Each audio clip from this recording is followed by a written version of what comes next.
Sophia Whitmore had not planned to come home early. But there she stood in the doorway of the sunlit sitting room briefcase, still in hand, completely still. Jacob Reed, the estate's cleaner, a quiet man she barely knew by name, was kneeling beside her mother's armchair, his face turned slightly away.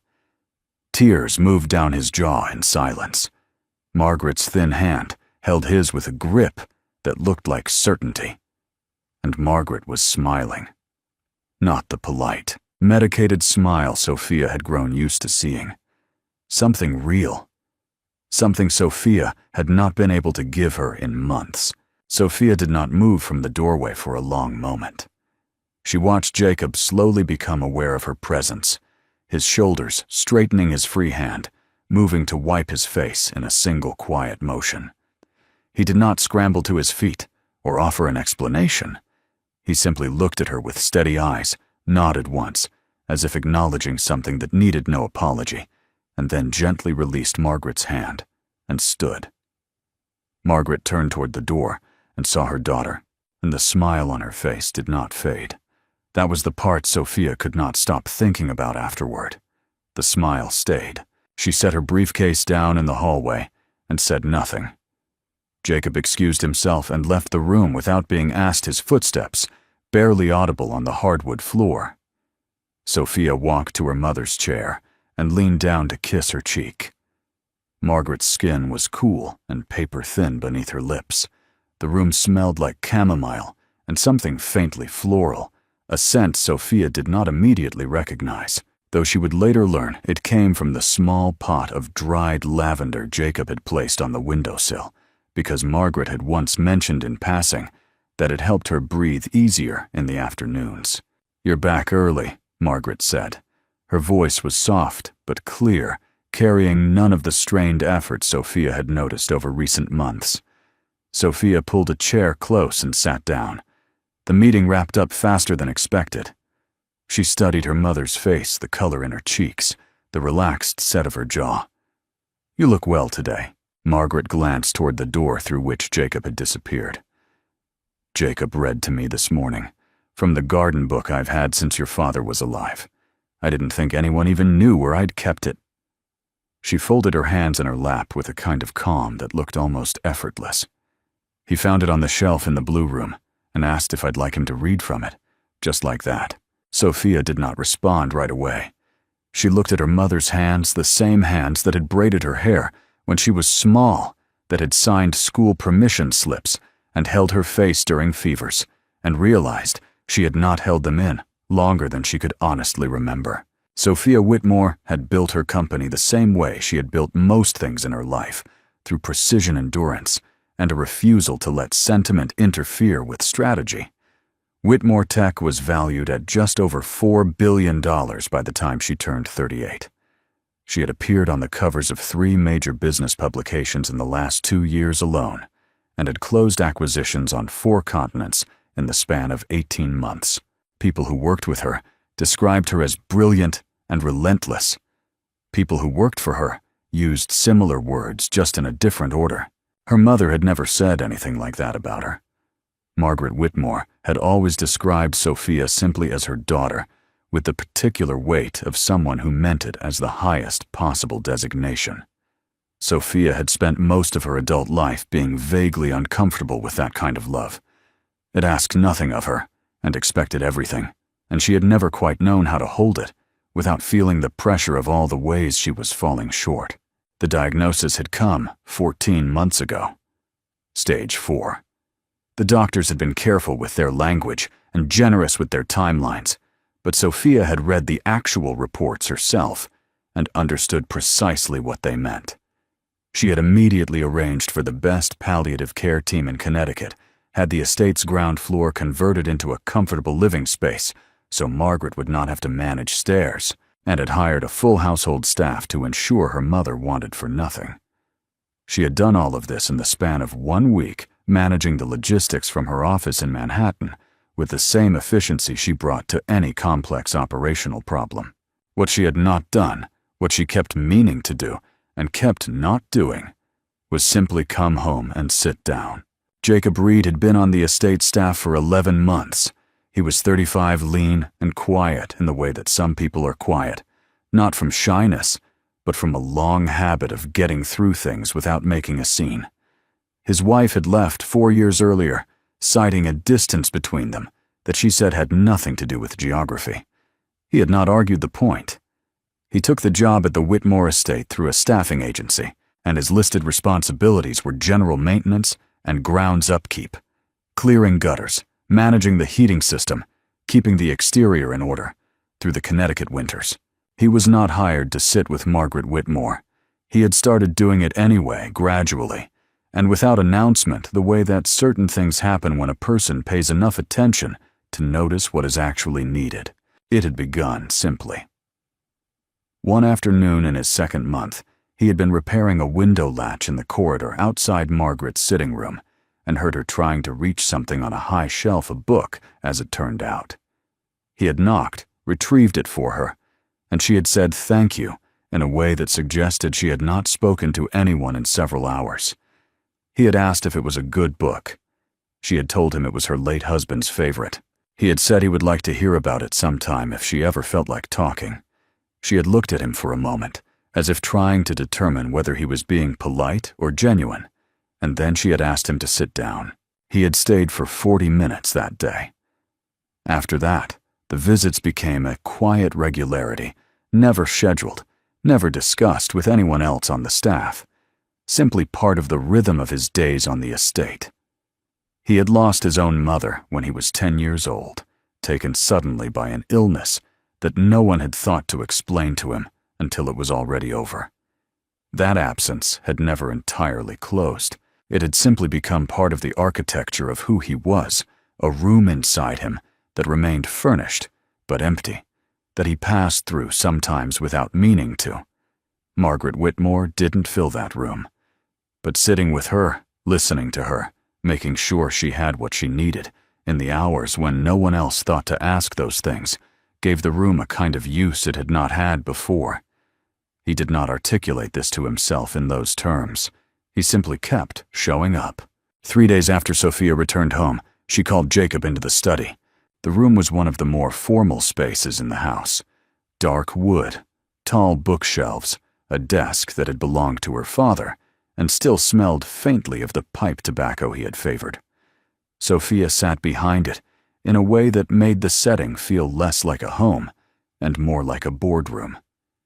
Jacob came in wearing his work clothes, a faint streak of exterior paint on his left forearm, and sat across from her when she gestured to the chair. Sophia had prepared what she intended to say.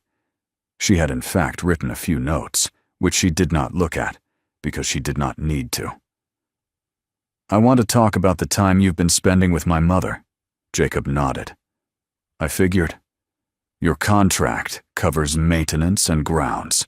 What you've been doing with her goes well beyond that." She kept her tone even, not unkind, but direct. "I'm not accusing you of anything. I just want to understand what's been happening." Jacob looked at her in the calm, unhurried way she had noticed the first time she saw him. "I come in early some mornings, about an hour before my shift. I sit with her, have tea talk if she wants to talk. Sometimes she asks me to read. I stay a bit after my shift a few times a week to do the same." He said it plainly, without defensiveness. "I didn't ask for permission because it didn't feel like something that needed a meeting. It felt like something that needed doing." Sophia kept her expression neutral. "That's not what I pay you for." "No," he agreed. "It's not." The simplicity of his answer caught her slightly off guard. She had expected more justification, perhaps, or some degree of discomfort.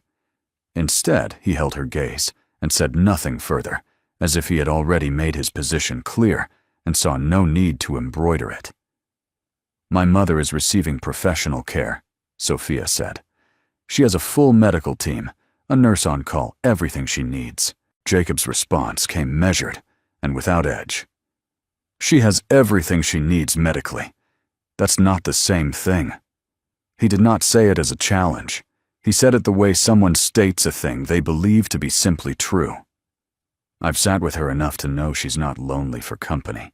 Exactly, she's lonely to feel like herself, like a person with a history and opinions, and things she still cares about, not just a patient in her own home. Sophia opened her mouth to answer, and then the door to the study opened. Margaret stood in the doorway, steadied by the narrow cane she had started using in the last 2 months. Her expression was composed, but her eyes were direct, and it was immediately clear to Sophia that her mother had heard enough of the conversation to know what was being decided. "Sophia." Margaret's voice was quiet, but carried the particular authority that had nothing to do with volume. "Jacob is the only person in this house who asks me what I think about things. Not what I need. Not how I'm feeling what I think.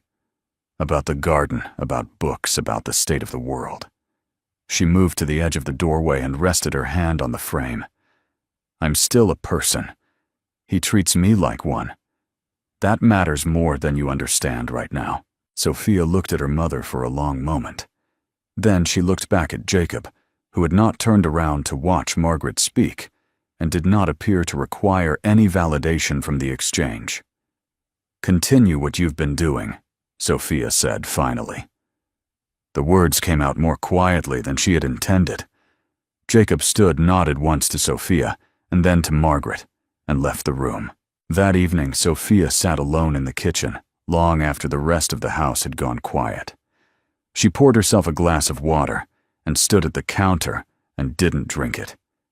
She was trying to work through something that did not have a clean shape. Not anger, not guilt exactly, but something adjacent to both that felt worse than either because it had no obvious target. She had done everything correctly. She had made all the right arrangements, spent the right amounts of money, hired the right people. She had protected her mother from financial stress and medical inadequacy, and every practical inconvenience that could be controlled. She had done this, she knew, partly from love, and partly because solving those problems felt like progress, and progress was the language she had always been most fluent in. What Jacob had done wasn't progress in any measurable sense. He had simply shown up and stayed. He had asked her mother about a book, and then come back the next day to hear more about it. He had learned how she liked her tea, and then made it that way without being asked. These were not strategic interventions. They were not solutions to any quantifiable problem. They were just presence offered consistently without an agenda. Sophia set down the glass of water and went to stand at the window that looked out over the back garden.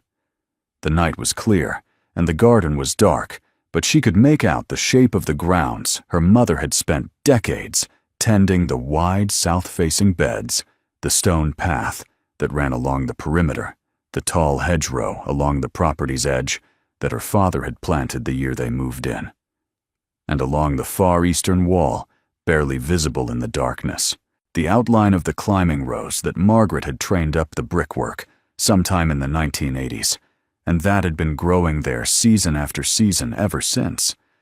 Sophia had walked past it thousands of times. She could not have described it in any detail until this moment. She noticed for the first time that the beds along that eastern wall had recently been cleared. The dead growth was gone. The edges were clean, and even in the dark, she could tell that someone had put real time into it. She had not asked anyone to do that. She had not even thought to. She stood there for a while, looking at the garden, thinking about all the things she had not thought to do. In the weeks that followed, Sophia began to watch Jacob the way she watched markets, not obsessively, but with the particular attention of someone who has identified a variable they do not yet understand. She told herself it was due diligence. She was responsible for her mother's well-being, and Jacob was now a significant presence in that environment, and it was simply reasonable to observe how he operated. She believed this explanation for about 4 days before she stopped bothering to justify it to herself. What she noticed first was the consistency. Jacob arrived before his shift began. Nearly every morning, changed into his work clothes, and stopped by Margaret's sitting room before doing anything else. He did not stay long in the mornings, 15 minutes, sometimes 20. But the visit was always the first thing he did. not an afterthought fit in between tasks. He brought tea. He had learned without being told that Margaret preferred hers with a half-spoon of honey and no milk, steeped exactly long enough to be strong without going bitter. Sophia had lived in this house for the first 18 years of her life and had not known that about her mother until she watched Jacob carry the cup in one morning and heard Margaret say without looking up from her book, "You got the steeping time right again?" The garden was the other thing. What Sophia had noticed from the kitchen window that first night had been only the beginning. Jacob had identified, apparently on his own, that Margaret had once maintained the entire east-facing section of the grounds herself before the diagnosis, before the fatigue, made it impossible, and that losing access to that space had been a quiet, unspoken grief. He had begun restoring it, section by section, working on it during his lunch breaks and on weekend mornings when he came in without being scheduled. He did not present it to Margaret as a project or ask for her input in advance. He simply worked on it until it reached a point where she could see real progress from her window. And then one afternoon, he brought her a cutting from the climbing rose along the eastern wall and set it in a small glass of water on her windowsill, without explanation. Margaret had looked at it for a long time. Then she had said, "That one's been there since before Sophia was born." Jacob had nodded and gone back to work. Sophia had been standing in the hallway when that exchange happened. She had not announced herself. She walked back to the kitchen and stood there for a moment, with her hand flat on the counter, pressing down without quite knowing why. She started spending more time in the house. Not dramatically, she did not cancel entire weeks of obligations or make pronouncements about her priorities. She simply began finding reasons to delay her departures and reasons to return earlier than her schedule required. She sat in on meals when Margaret was having a good day. She asked the nurse for updates in person rather than by email. She moved some of her calls and video meetings to the study at the estate instead of the Manhattan office, which her assistant noted without comment, and her board members noted with varying degrees of visible concern. Being present, she discovered, was harder than she had expected. Not logistically, it was simple. She was there, she was available. The proximity was not the problem. The problem was that she did not know what to do with herself once she was there. She would sit with her mother for 20 minutes and find herself checking her phone not because anything urgent needed her attention, but because the silence of just sitting felt unfamiliar and slightly vertiginous, like standing at the edge of something with no clear task to perform. Margaret never said anything about the phone. That was almost worse. Jacob did not check his phone when he sat with Margaret. He was simply there in the way that certain people are there, fully occupying the space, not performing attentiveness, but actually practicing it. Sophia watched him one afternoon from the hallway through the partially open door as he sat beside Margaret's chair and listened to her describe a trip she and Sophia's father had taken to Vermont in what must have been the mid-1980s. Margaret's voice had taken on a texture it did not usually carry, richer, slower moving through the memory, like it was somewhere she was actually returning to. Jacob did not interject or redirect. He asked one question when she finished something about whether the inn they had stayed in was still there, and Margaret had laughed a small, genuine laugh and said she had no idea, but she hoped so. Sophia could not remember the last time she had heard her mother laugh. She stood in the hallway for a moment, after that, not moving, aware that she had just witnessed something she had not known to look for and could not have manufactured if she tried. Then she walked quietly back to the study and sat down at her father's desk and looked at the wall for a long time without opening her laptop. The conversation that changed something between Sophia and Jacob happened on a Thursday evening in late October when the temperature had dropped sharply and most of the household staff had gone home for the night. Sophia had come downstairs for water and found Jacob in the kitchen, still in his work clothes, eating a late dinner that looked like something he had put together from whatever was available. He had a habit she had learned, of staying later than his shift required, without explanation checking the heating system before he left, making sure the night nurse had what she needed, looking in on Margaret one final time. He had never mentioned any of this. Sophia had only noticed because she had started paying attention. He offered to leave when she came in. She told him not to bother and poured herself a glass of water and sat down at the other end of the table. For a few minutes, neither of them said anything, which felt less awkward than it probably should have. Then Sophia asked him something she had been carrying around for a while without intending to voice it. "Why does it matter to you? What happens to her?" Jacob set down his fork and considered the question without appearing to find it intrusive. "My mother died when I was 10 years old," he said.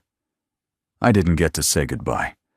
She went into the hospital on a Tuesday, and by Friday she was gone, and I was 10. So no one thought to sit down and explain what was actually happening until it was already over." He said it without self-pity, in the same even tone he used for most things. "I didn't understand for a long time what I'd missed.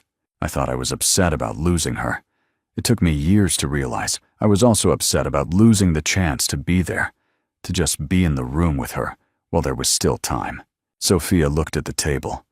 The kitchen was quiet around them, the kind of quiet that only large, mostly empty houses produce at night, heavy and specific. Jacob continued, "Every time I walk into your mother's room, I'm aware that someone has the chance I didn't get. And if I can make that space feel less like a waiting room and more like somewhere a person actually lives, then I'm going to do that." He picked up his fork again. "That's all it is." Sophia stayed with that for a moment. She thought about saying something, and then she thought about what she would actually say, and she found there was nothing that would add to what had already been stated. So instead, she asked him about the rose he had cut from the eastern wall, which variety it was, how long the plant had been there. Jacob told her it was an old climbing hybrid, the kind that had been popular in the 1960s and 70s and was rarely planted anymore. He said he thought it had been there at least 40 years, based on the thickness of the main canes, possibly longer.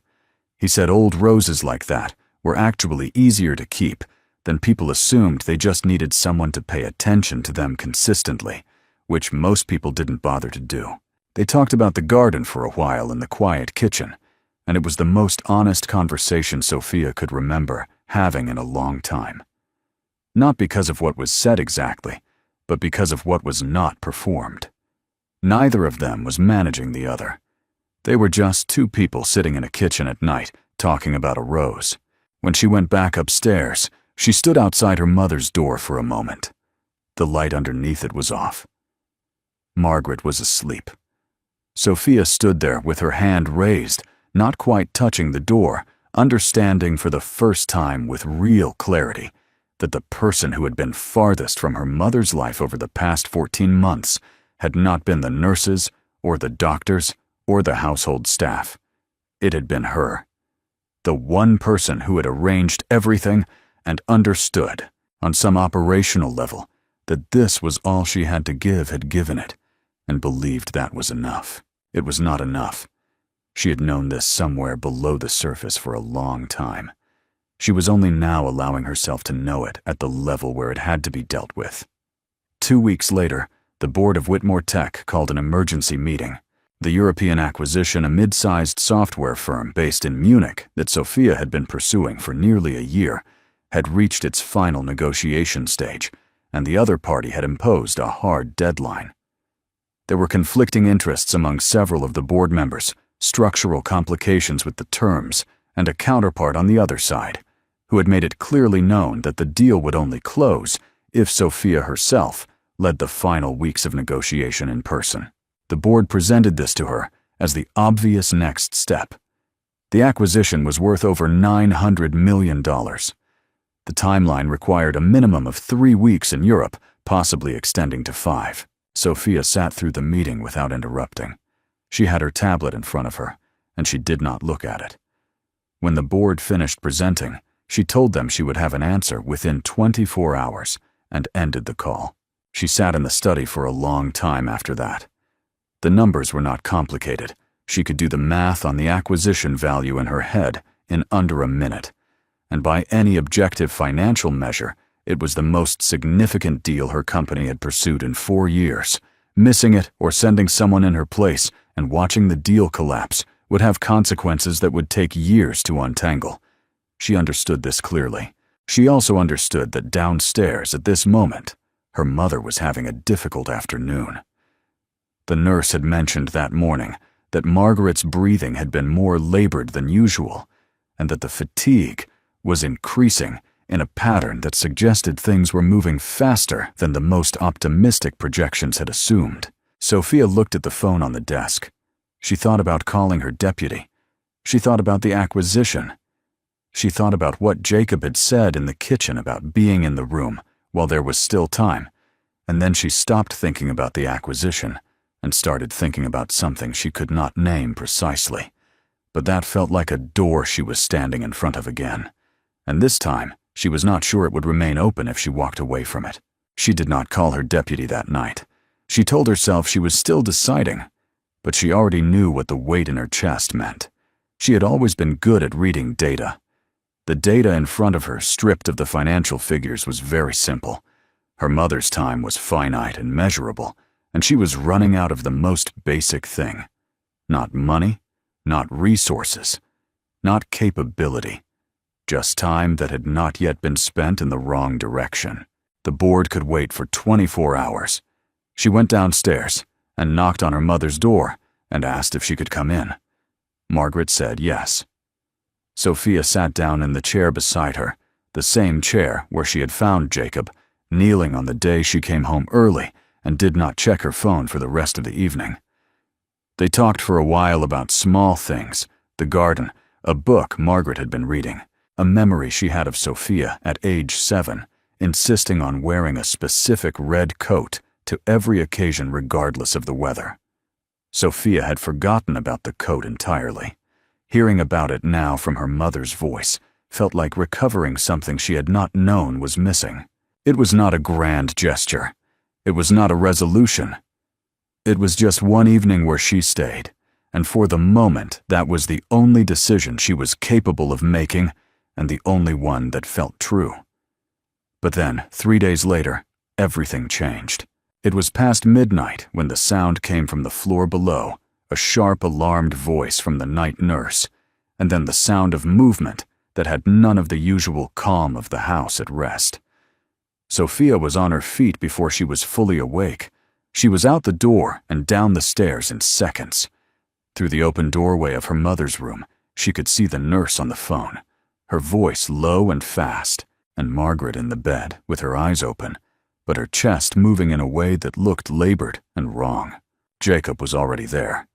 He had been sleeping in his truck in the estate's service drive, something he had apparently been doing on nights when Margaret was having a difficult stretch, close enough to respond quickly if something happened far enough away that no one had to acknowledge the arrangement formally. Sophia would learn this afterward. In the moment, she only registered that he was there, sitting on the edge of the bed, with Margaret's hand in both of his, saying her name in a steady, quiet voice that was not panicked, but was clearly trying to hold something together through sheer consistency of tone. Sophia crossed the room and took her mother's other hand. The ambulance arrived 11 minutes later. The hospital waiting room was the kind of place designed to make time feel meaningless. The chairs were upholstered in a color that had no name. The lighting was flat and permanent, and the wall clock moved in a way that seemed unconnected to any real experience of minutes passing. Sophia sat in one of those chairs for 4 hours, with her coat still on her phone in her hand, and no calls made. Jacob sat 2 seats away. Neither of them spoke much. There was nothing useful to say, and they both seemed to understand this without having to agree on it. The doctor came out a little after 4 in the morning. He was careful and thorough, and kind in the particular way that doctors are kind when they are telling you something true that you already know. Margaret had stabilized. The respiratory episode had been serious, but they had managed it. She was resting. However, and this was the word that restructured the rest of the conversation, The underlying progression had accelerated. The doctor said they were looking at weeks rather than months. He said it was time to think about what Margaret wanted the remainder of her time to look like, and whether she wanted to spend it at home. He recommended they make those decisions soon, while Margaret was still clear and able to participate in them. Sophia thanked him. She shook his hand. She waited until he had walked back through the double doors before she put her face in her hands. She did not cry loudly. She was not someone who cried loudly. But Jacob heard the change in her breathing and moved to the seat beside her and did not say anything, which was exactly right. After a minute, she straightened and looked at the wall and said, "I kept thinking I had more time to figure out how to do this." Jacob said, "Most people do." It was not comforting exactly, but it was honest, and she appreciated the honesty more than she would have appreciated comfort. Margaret came home 4 days later. She had been clear when asked that she wanted to be at the estate. She wanted her own room and her own garden visible from the window, and the particular quality of light that came through the east-facing glass in the late afternoon. The medical team adjusted the care plan accordingly. A hospital bed was brought in and positioned so that Margaret could see the garden from where she lay. The climbing rose along the eastern wall was visible from that angle, the same one Jacob had cut the stem from weeks earlier, now trimmed back cleanly and showing the first signs of new growth along the lower branches. Sophia canceled everything. Not selectively, not the less important meetings while keeping the critical ones, but everything across the board for an indefinite period. She called her deputy and transferred operational authority for the European acquisition and for the quarterly planning cycle. She sent one message to the board explaining that she was taking a family leave and that her deputy had full authority to act in her absence. The board responded with concern, and in some cases, barely concealed alarm. She read their responses and did not reply to any of them. It was the first time in her professional life that she had walked away from something unfinished without a plan for how it would be finished. The feeling was not relief exactly. It was more like stepping off a surface she had been standing on for so long that she had forgotten it was possible to stand somewhere else. Jacob was the one who taught her how to be in the room. He did not frame it that way. He did not frame it as anything. He simply kept doing what he had always done.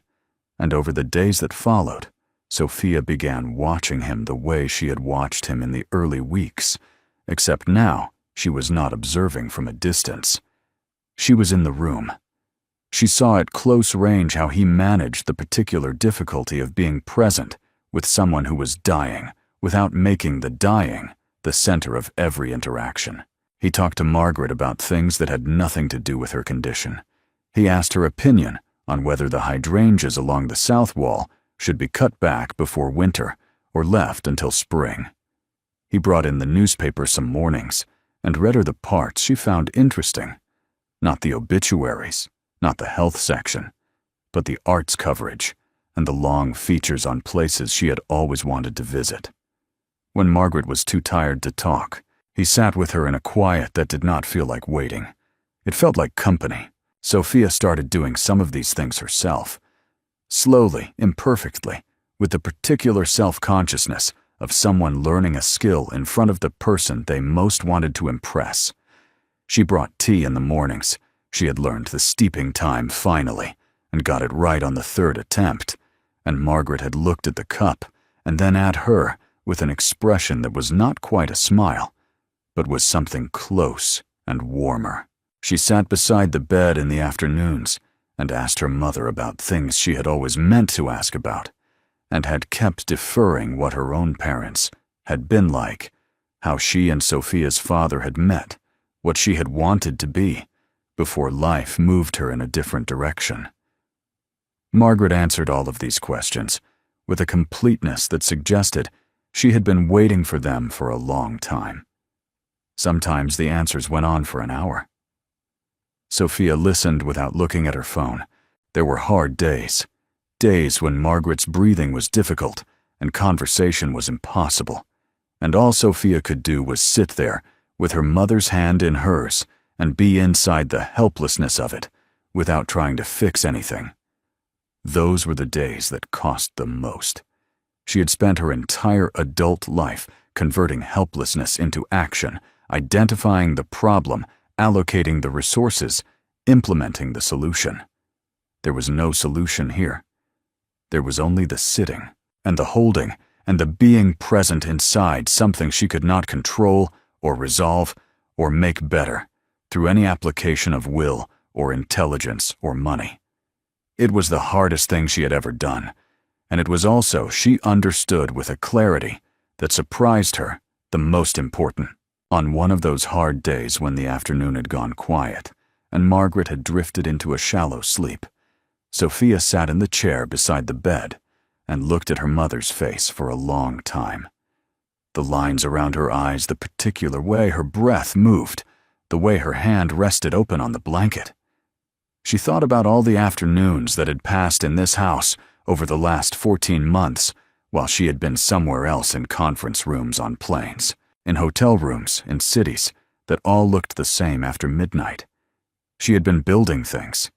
She had believed that what she was building was enough to constitute a life well managed. Sitting here now, she understood that she had confused management with presence, and that they were not the same thing, and had never been. One evening, about 2 weeks after Margaret came home from the hospital, Sophia found Jacob in the garden after dark.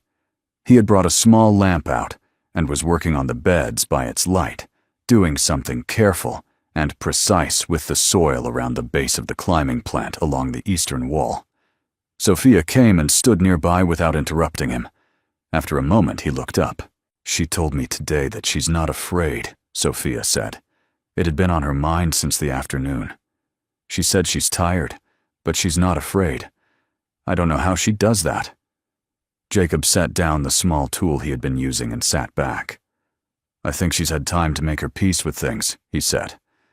"And I think knowing you're here has something to do with it." Sophia looked at the rose. In the lamplight, it was difficult to see the details, but the structure of it was clear, the way it had been trained along the wall over decades, the layers of growth, the old wood, and the new. "I keep thinking about all the years I wasn't," she said. Jacob did not offer reassurance on this point, which she respected. "Those years happened," he said. "But so did the last few weeks. Both of those things are true at the same time." He stood and brushed the soil from his hands. "She knows which one she's living in right now." They stood there for a few minutes in the quiet of the garden.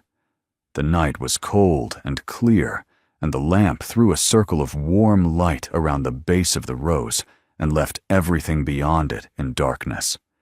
Sophia thought about what she would carry out of this season of her life when it was over. Not the acquisition she had walked away from, not the quarterly targets she had handed to someone else. Something else, something she did not have a clean word for yet, but that felt like it had been built in the garden and in the kitchen, and in the hours of sitting beside a bed with her mother's hand in hers, built the way the rose had been built slowly over years by someone paying attention.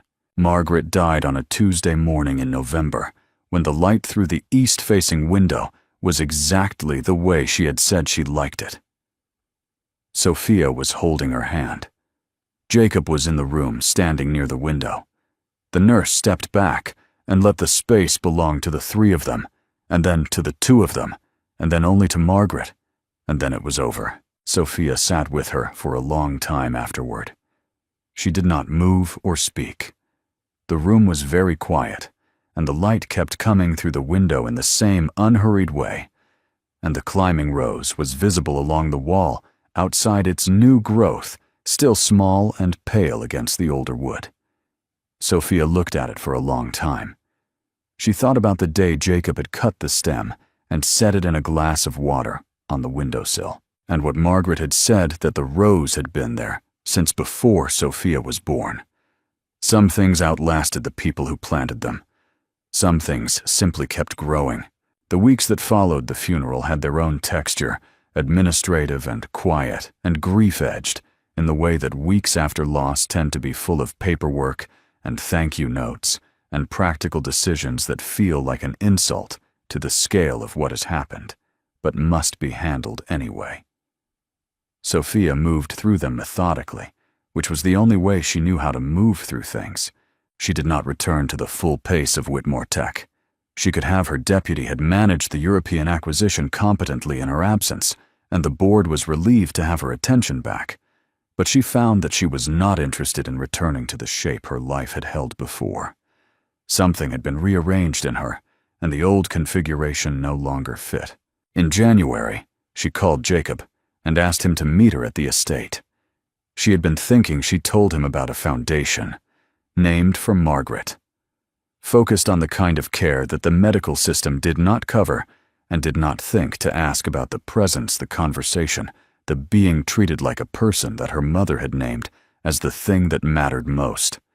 She wanted to fund it properly and build it into something real. She wanted trained people deployed to patients who had everything they needed clinically and nothing they needed humanly. She wanted it to exist in a lasting way, the way the rows along the eastern wall existed, because someone had taken the time to tend to it consistently over years without being asked. Jacob listened to all of this without interrupting. When she finished, he said he thought it was a good idea. Then she told him she wanted him to help run the program not in a logistical or administrative capacity, but as the person who understood what the work actually required, who had done it without a template and gotten it right. He was quiet for a moment, looking out at the garden through the window of the sitting room, where Margaret's chair still stood. "I'm a cleaner," he said.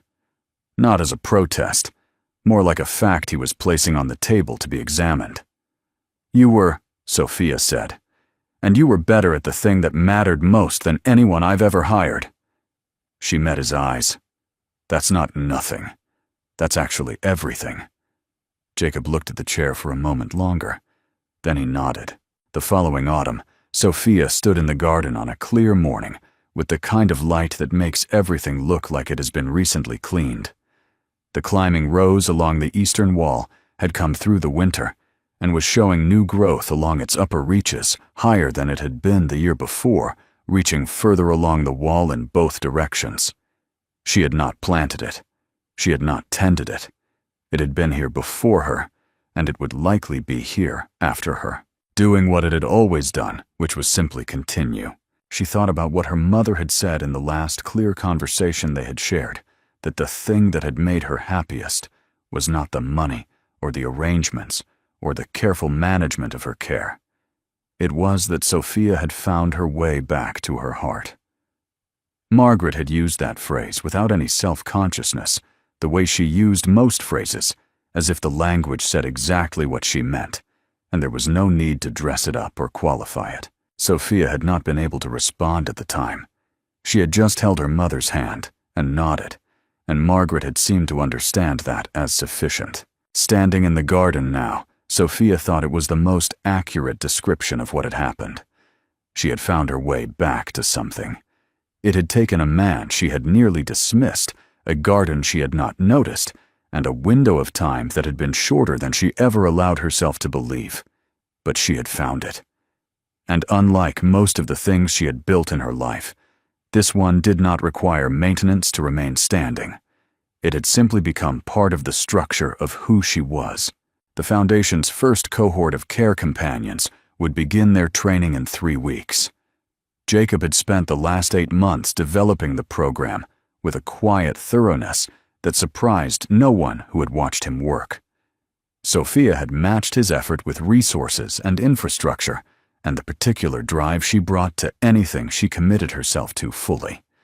Together, they had built something that neither of them could have built alone, which seemed right, which seemed in fact like the most accurate summary of everything that had happened since the afternoon she had come home early and stood in a doorway and seen a man kneeling beside her mother's chair with tears on his face, and her mother smiling in a way she had not smiled in months.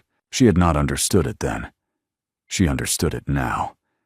Some things only make sense from the other side of them. She turned away from the rose and walked back toward the house where there was work to do, and she was finally the right person to do it.